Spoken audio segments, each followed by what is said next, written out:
In this lesson, we'll review a question from a long, independent, nonfiction reading passage. We're on page 405, question 16. I've said this before, with long passages, read the italics not only to gauge some type of context as to when it was written or by whom, but also whether it's nonfiction or fiction. And we know it's nonfiction. It's adapted from a book published in 1994. It has to state it's from a novel or short story to be fiction. So why do we make the distinction? In that first paragraph of nonfiction paragraphs, you'll be able to glean the main point.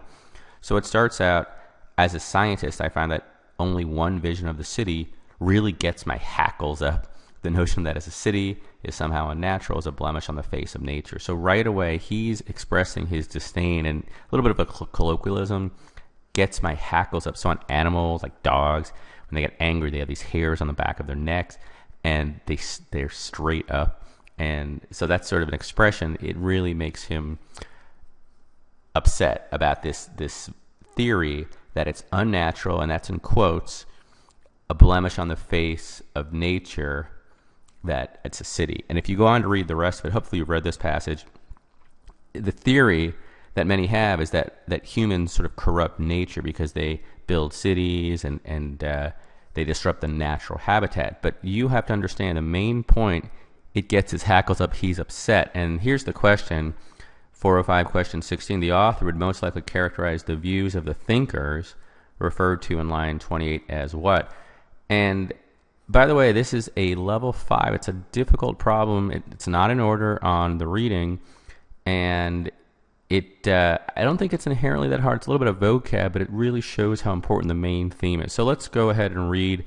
I put line 26, just a little bit of earlier context, and I'm just going to read it here. It says, what bothers me about this point of view? So the point of view that was expressed in the beginning about building a city somehow is unnatural, is that it implies that human beings in some deep sense are not part of nature.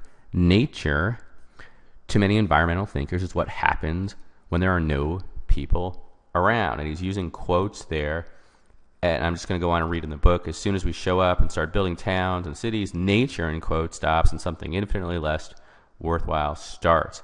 But remember, he is against this theory. You have to understand that this is the theory espoused by many people, these environmentalists, but he is against it. It gets his hackles up. And if you go on to read it, we know he doesn't agree with this. So how would you characterize that? Well, he would feel that those views are incorrect. That's the prediction. So just like the sentence completions, try to come up with a vocab word. Let's look at the choices.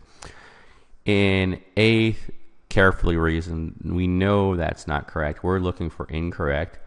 B, thought-provoking. Now, thought-provoking, again, that just implies that there's some thought, but we need something more specific, that it's false. C, unintelligible, and that just means it's incomprehensible, unable to understand. That's not the answer. D, inconclusive, so that implies there's some doubt or ambiguity, and that's not it. And the answer here is E, and it's the word erroneous. And I think a lot of students, maybe they're just not used to seeing I spelled it wrong. It's erroneous.